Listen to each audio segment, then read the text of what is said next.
তুমি চলে এসেছো। আজকেও 10 মিনিট লেট হয়ে গেল। আচ্ছা শোনো না, কালকে দিন একটুখানি তাড়াতাড়ি আসার চেষ্টা করো, কারণ বাবুটা না তোমার জন্য বসে থাকে।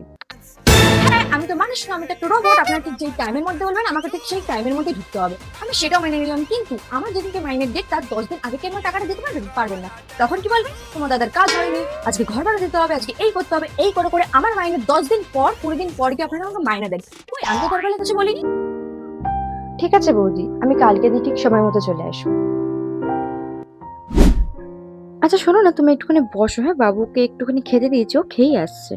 হ্যাঁ, আপনার ছেলে এখন খাবে, হাঁটবে, মুতবে, আর আমি এখন এর 10 মিনিট ধরে বসে থাকবো। আপনি তো জানেন যে আমি এই টাইমে প্রত্যেকটা দিন পড়াতে আসি, তাহলে আপনি কেন আপনার ছেলেকে প্রথমেই হাগানো মতন খাওয়ানো গুলো করে রাখেন না বলুন তো?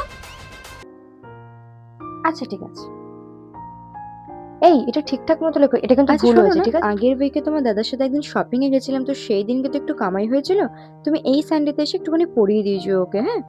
হ্যাঁ, সেই তো আপনি ছুটি করেছেন না, তার জন্য ভুক্তভোগী আমাকে ভুগতে হবে। সানডেতে একটা দিন ছুটি পাই, তবুও নাকি আপনার কামাইয়ের জন্য আমাকে পড়াতে আসতে হবে। বলে আপনি প্রাইভেট টিউটরকে কি মনে করেন বলুন তো? কিছু টাকা হাতে গুঁজে দিয়ে আপনি যা বলেন তাদেরকে তাই করতে হবে। ঠিক আছে বৌদি, আমি পড়িয়ে যাবো এসে।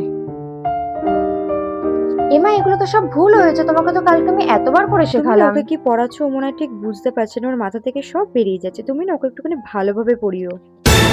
হ্যাঁ, ওর মাথা দিয়ে বেরোনো তো স্বাভাবিক। আজকে মাসে বাড়ি, কালকে মামা বাড়ি, তারপরের দিন শ্রাদ্ধ বাড়ি, এই করে তো আপনি ওকে ঘুরিয়ে ঘুরিয়ে ঘুরিয়ে নিয়ে যাচ্ছেন। তাহলে ওর পড়াগুলো মাথা থাকবে না সেটাও বেরিয়ে যাবে ঘুরতে। ঠিক আছে, ওকে আমি আরো বেটার পড়ানোর চেষ্টা করছি।